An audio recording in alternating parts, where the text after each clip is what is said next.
24년 11월에 업무규정 개정되면서 이사회 대표이사 준법감시 보호책임자의 책임이 구체화 명확화됐다고 했잖아요. 이사회 같은 경우는 그동안은 업무지침의 재개정 및 폐지까지는 명확히 하지 않았어요. 그러다 보니까 회사의 업무지침이나 업무규정을 재개정할 때 회사들이 그냥 대충 하고 보호책임자 승인자를 끝내는 경우가 있었거든요. 이사회 보고도 안 되고 이사회에서는 신경을 안 쓰고 그랬는데 이제 FI에서 문제의식을 갖고 이사회가 다 이제 책임을 져야 된다 해가지고 업무지침 재개정 폐지를 이사회 권한으로 부여했습니다.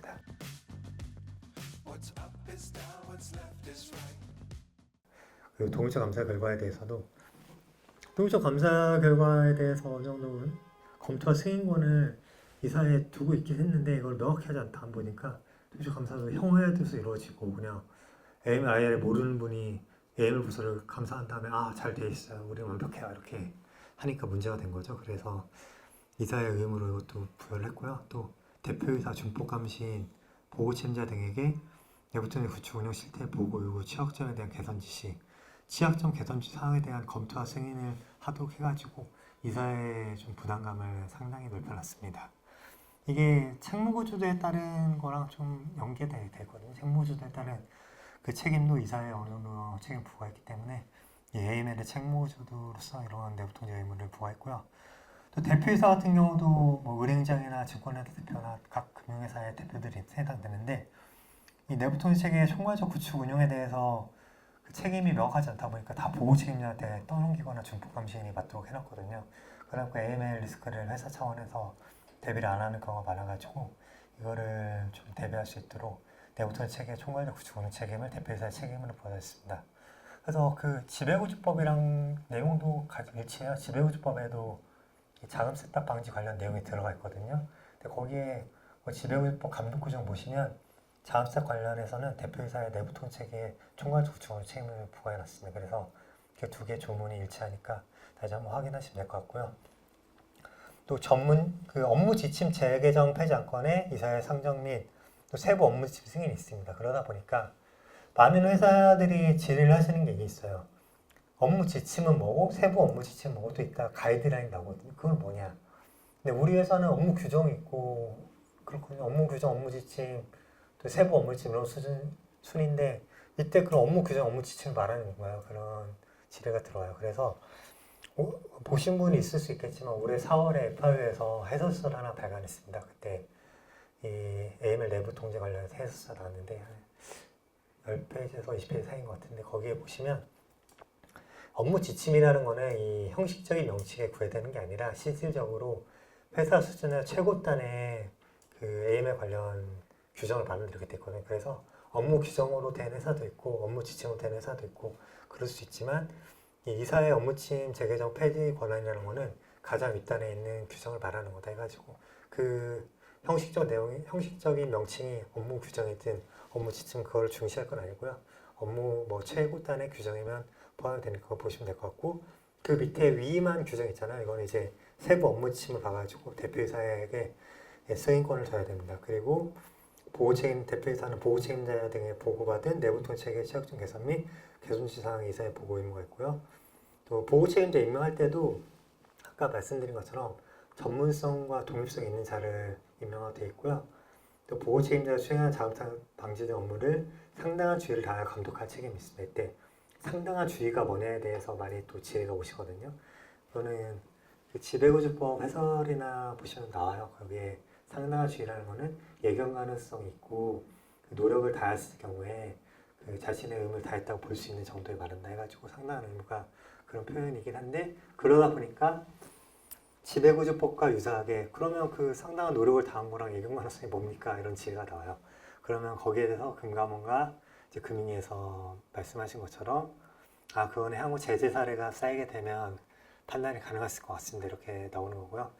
FIO 업무 규정에서도 그런 해석도 그럴 수밖에 없는 것 같아요. 현재 이 상당한 주의라는 게 사실상 결과 책임으로 볼 수밖에 없는 상황이고 그러다 보니까 이 회사에서 사고가 나타나게 되면 이거를 상당한 주의를 다했는지 안 했는지를 평가할 수밖에 없는 상황이거든요. 근데 사고가 일어나지 않았다고 하면 상당한 주의를 다했다는 정도를 판단하기 위한 기준이 결과로서 나오지 않은 상황이잖아요. 그래서 판단이 어려울 것 같긴 한데 아무튼 그래도 이론적으로도 설명을 드리자면 그 예견 가능성이 있고 노력을 다한 경우에는 이제 상당한 주의를 다했다고 볼 수 있다.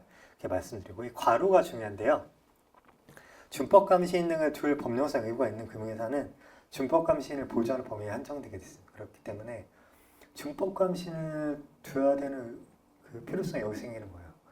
만약에 보호 책임자가 AML 실무권자라고 했잖아요. 그래서 AML 문제가 생기면 보호 책임자 행위 책임을 질 텐데 그때 그 감독 책임이 누굽니까 하면 준법 감시인 있으면 준법 감시인 지면 되거든요. 근데 준법 감시인이 없거나 준법 감시인이 보호 책임자를 겸직할 경우에는 행위 책임은 이제 보호 책임자가 지고 감독 책임은 바로 대표이사한테 오게 돼 있어요. 그래서 이런 리스크가 더 늘어나고 근데 보조하는 범위기 만약에 준법 감시인이 있으면 보조하는 범위이기 때문에 이제 준법 감시인이 있다면 거의 책임을 안 질 가능성이 있거든요. 그래서 이거는 좀 회사 정책적으로 잘 판단할 필요가 있고요. 준법 감시인 같은 경우는 아까 말씀드린 것처럼 최초로 입안돼가지고 들어가게 됐고 임직원의 직무 수행 시 업무 지침 준수 여부를 이제 감독할 책임이 있고요. 보호 책임자가 수행한 자업사 방지 등 업무를 상당한 주의를 다할 감독할 책임이 있습니다. 이거는 준법 감시인 등이 보호 책임자를 감식하지 않는 경우에 한정되게 되고요. 왜냐하면 제가 이제 금융회사를 검사하거나 제재하는 경우가 있다 보니까 그게 애매한 경우가 있어요. 그 행위 책임도 준법 감시인, 감독자 준법 감시인이 돼야 되는 거잖아요. 왜냐면 그 두 가지 업무를 겸직한다는 거는 내 행위를 내가 하고 내가 감독을 하겠다는 거잖아요.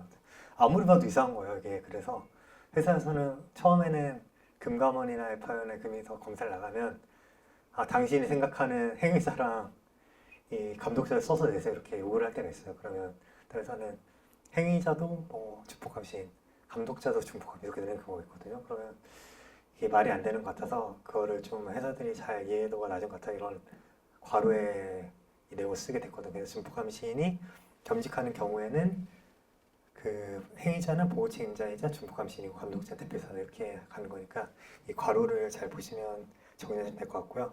보호 책임자 같은 경우는 AM에서 가장 핵심이 되는 인물이잖아요. 그래서 STR, CTR 보고를 금융 FI 원장에 보고를 하고 고객학연 의무 이행 관련 업무를 총괄하고 세부 업무 지침에 마련 및 운영돼 있으니까 그래서 아까 그 대표이사의 세부 업무 지침 승인이랑 이게 좀 그럼 이게 과연 의미가 뭔가요? 그렇게 되잖아요. 그래서 이것도 올해 4월에 나온 해설서에 담겨 있습니다. 그래서 세부 업무 지침의 마련 및 운용이라는 거는 이 대표이사가 승인한 세부 업무 지침을 실질적으로 구체적으로 집행하는 절차를 말한다.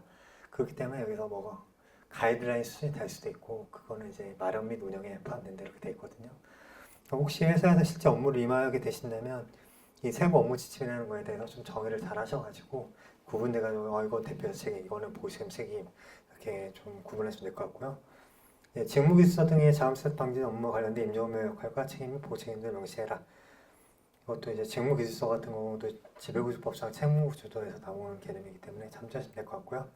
직원의 회계 제도의 수립 및 운영, 임직원에 대한 교육 및 연수, 자금세 방지 등의 업무와 관련된 자료의 보존 책임, 그다음에 취약자 대표이사 등의 보호 책임 이런 것들이 부여되고 있습니다.